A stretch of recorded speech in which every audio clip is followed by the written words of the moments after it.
Doing a little brake relining here today on Murph.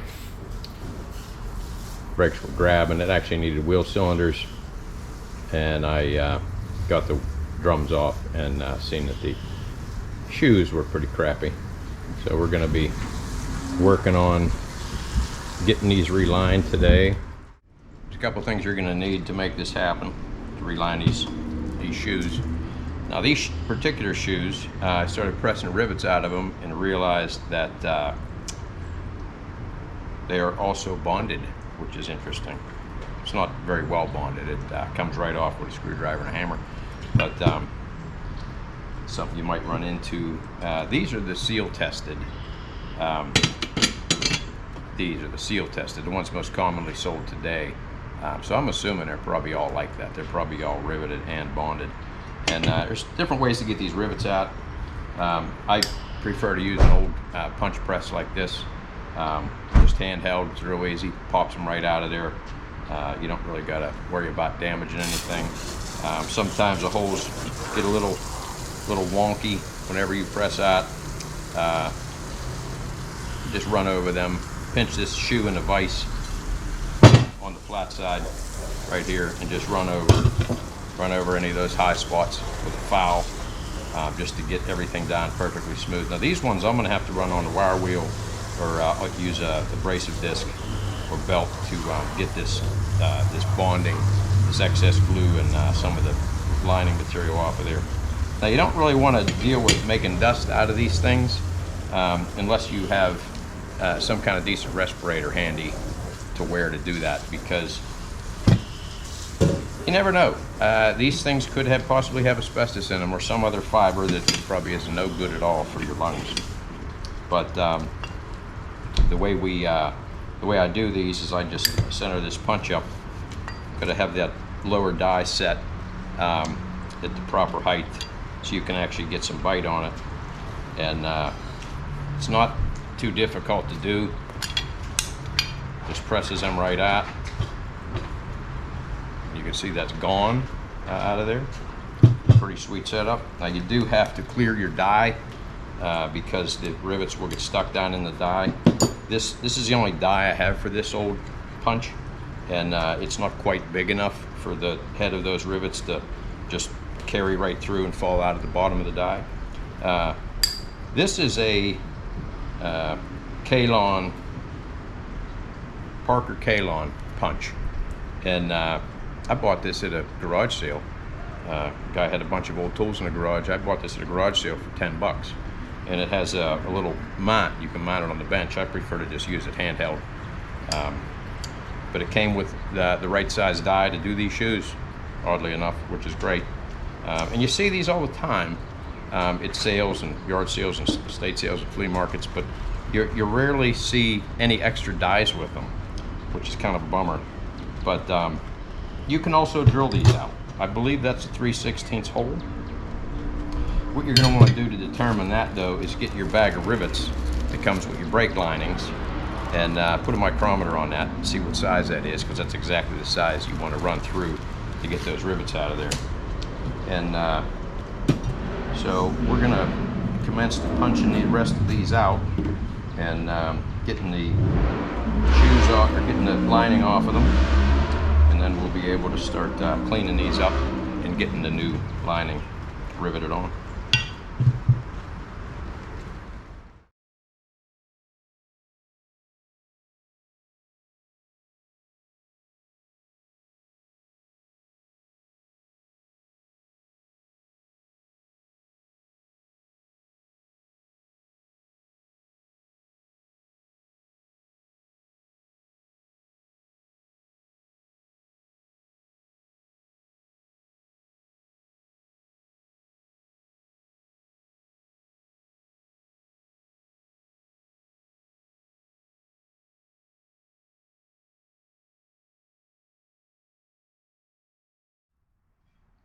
All right, now we're going to get these suckers clamped in the vise and pop this lining off of the shoe itself.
Probably should have a respirator on for this operation even, but you can see there's a little bit of lining still left on here, and there's a rivet that's hanging on. And that's pretty much it. Shoe stayed nice and straight throughout the pressing. Some of them rivets, they pop out real nice and easy, and the other ones are kind of ignorant. And the ones that are kind of ignorant, they tend to deform the hole just slightly, which won't hurt anything. You just put that on the bull nose of the anvil and give it a little tap, get that down a little bit, and then take a file to the rest of it. You want to pinch these up in the vise and take a file to any one of those that it feels like they're sticking up where the holes are, so you don't have any protrusions coming up through, causing your lining not to seat properly down onto the shoe itself. All right, we'll get these cleaned up and we'll get the new linings riveted on.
Okay, we got all these high spots filed down. I can't stress how important that is, that you get all those high spots knocked down.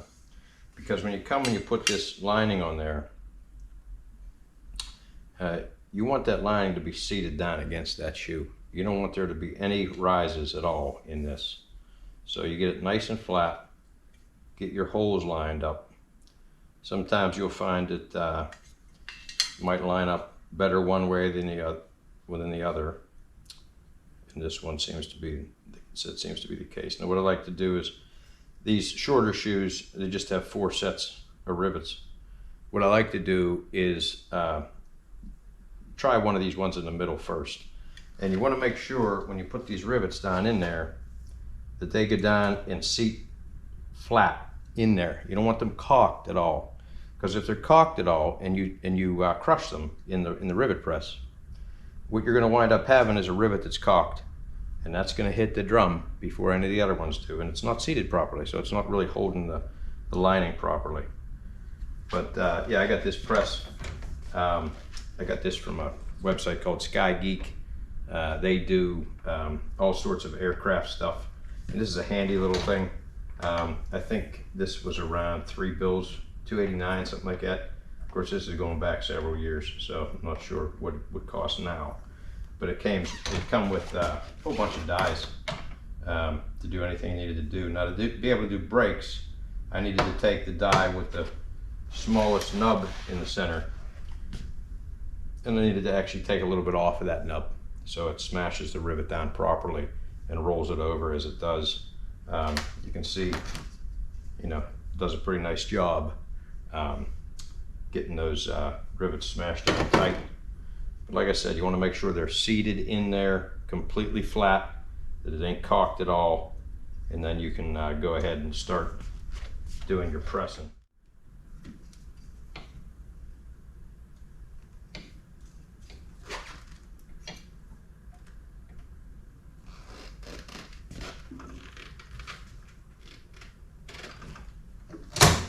And there you go. I'll get these 2 in here towards the center, get them put in, making sure they're done nice and flush. And I usually keep a drift around to push them in, make sure they're all the way in. You might have to give it a little tap, make sure it's all the way seated down in there. Come around.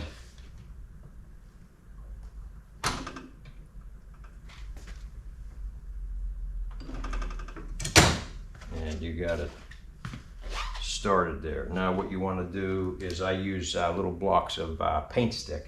Just little hunks of paint stick is what I use, and I use these little vice grips with the pads on them. And I don't know if you can see that, but the lining doesn't quite conform to the shoe, so you have to put some clamps on it. Now you don't want to get too carried away with if this lining is you know, a much different shape than the shoe. That's a bit of a problem, because you don't want to you can't flex this lining too much. If you do, it'll snap just like that. So you want to, like I said, get this started in the middle and just slowly work your way out towards the ends. It's a little bit more of an issue on these bigger shoes because they're quite a bit longer. Kind of funny, when I took this Jeep apart, it's the first time I ever had the brakes off it. Somebody had the big shoe in the front and the small one in the rear, which is exactly the opposite, all the way around. But yeah, the bigger shoes are a little bit more of a problem getting them straight and lined up, even when you do start in the center. But if you just take your time, this is a job of finesse. This ain't something you want to manhandle. All right, we'll get all these rivets put in.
So the question probably is, why would you reline brakes when you can just buy shoes with lining already on them, brand new?